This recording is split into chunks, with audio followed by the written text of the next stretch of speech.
En tant que programmateur au festival tout court, je considère que nous sommes comme des éclaireurs. Et donc on cherche parmi la masse de films et d'images produits de par le monde, on cherche je dirais des pépites pour les montrer aux spectateurs. Et nous sommes aperçus que Internet permettait une diffusion nouvelle pour le court-métrage et que cette diffusion était exponentielle depuis quelques années. C'est pas pour rien qu'on a institué cette table ronde aussi sur voilà, les films sur les plateformes internet avec Dailymotion.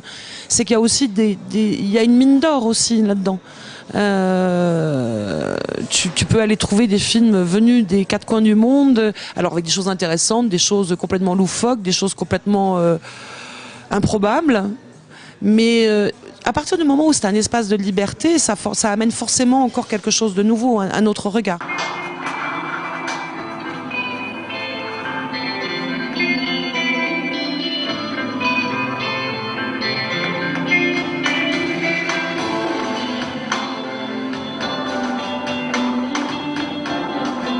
Notre rôle, il est vraiment défini par l'utilisation qu'on a de notre site.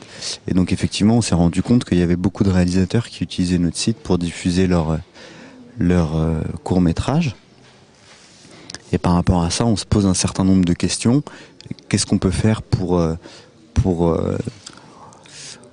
permettre que leur court-métrage soit vu dans les meilleures conditions? Qu'est-ce qu'on peut leur proposer en plus? Comment on peut leur proposer de participer à des festivals? Le Grand Rendez-vous est un court-métrage qui a été tourné comment dire, de manière assez rapide, dans le sens où au départ on devait le faire de manière un peu plus complexe.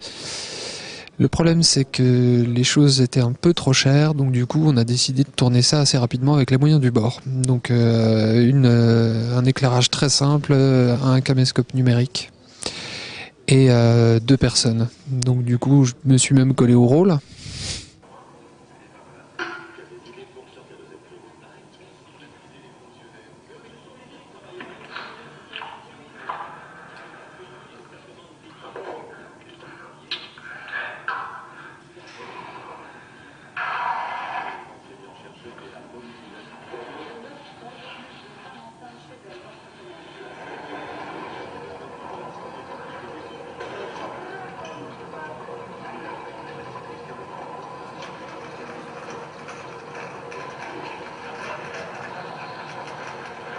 Ce qui est important, c'est qu'aujourd'hui, avec le modèle numérique, donc les caméras vidéo qui vous permettent de tourner assez facilement, vous avez la possibilité de diffuser aussi facilement. Et c'est ça qui est très intéressant.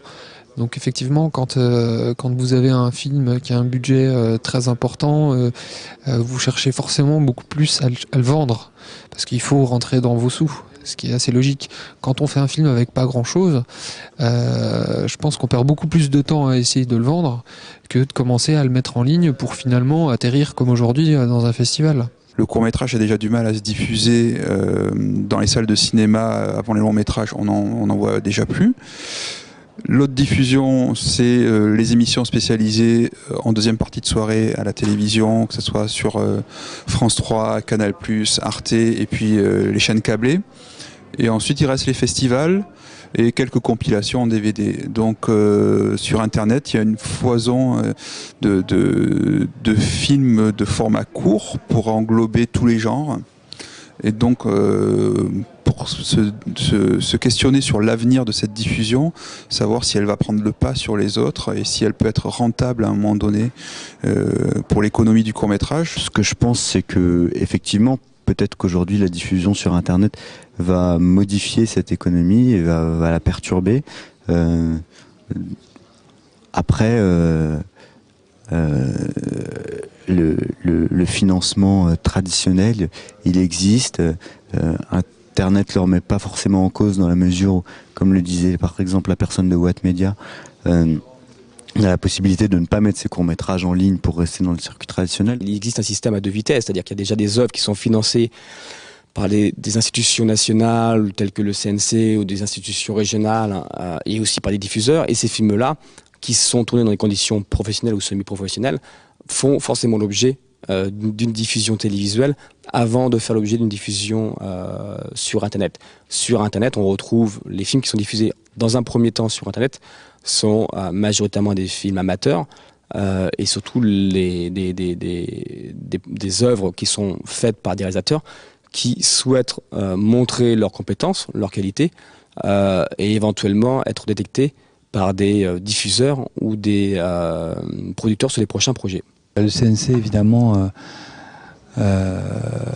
c'est donné comme mot d'ordre de se mobiliser pour réfléchir à la fois sur toutes les implications artistiques et techniques et financières de cette présence de plus en plus importante. Cette création, elle est considérée à part entière, donc grâce à un nouveau dispositif d'aide aux films destinés aux nouveaux médias et qui, dans leur contenu artistique, proposent un traitement narratif, un traitement esthétique et de relation entre le créateur et le spectateur qui soit innovant. Le médium Internet entraîne une modification dans l'écriture des films et dans leur production pour les réalisateurs qui pensent travailler directement pour ce médium.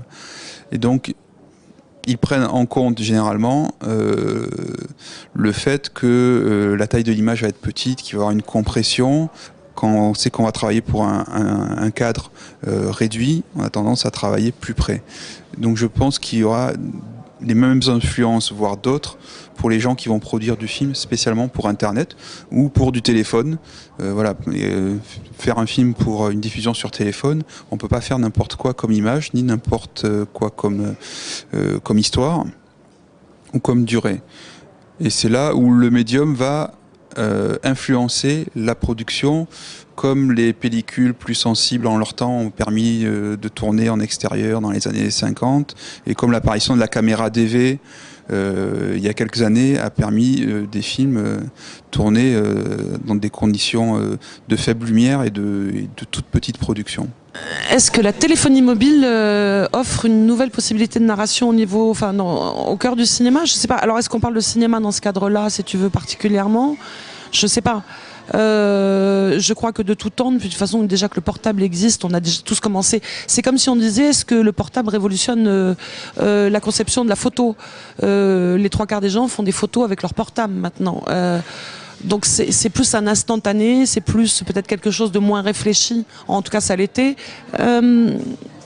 Après, c'est vrai qu'il y a une tendance maintenant, Canal+ le fait, à demander à des réalisateurs confirmés de faire des films avec un portable. Ça peut être un exercice narratif et stylistique qui peut être intéressant. Je sais que moi j'aime l'image et j'aime voilà. Les images c'est toujours intéressant, c'est des souvenirs, mais c'est comme si mes films de vacances ou les captations, les captations que je peux faire avec ma caméra, si on appelait ça du cinéma, c'est du cinéma, il y a de l'image, enfin en tout cas c'est de l'image. J'aurais pas la prétention de dire que je les ai faits dans le but d'être diffusés ou que ça soit une œuvre reconnue. Je pense qu'à partir du moment où le principe c'est de dire on fait un film, on a un sujet, voilà comment on veut le traiter, voilà pourquoi j'utilise le portable et puis je peux passer à autre chose, là ça devient effectivement un vrai travail de réalisateur.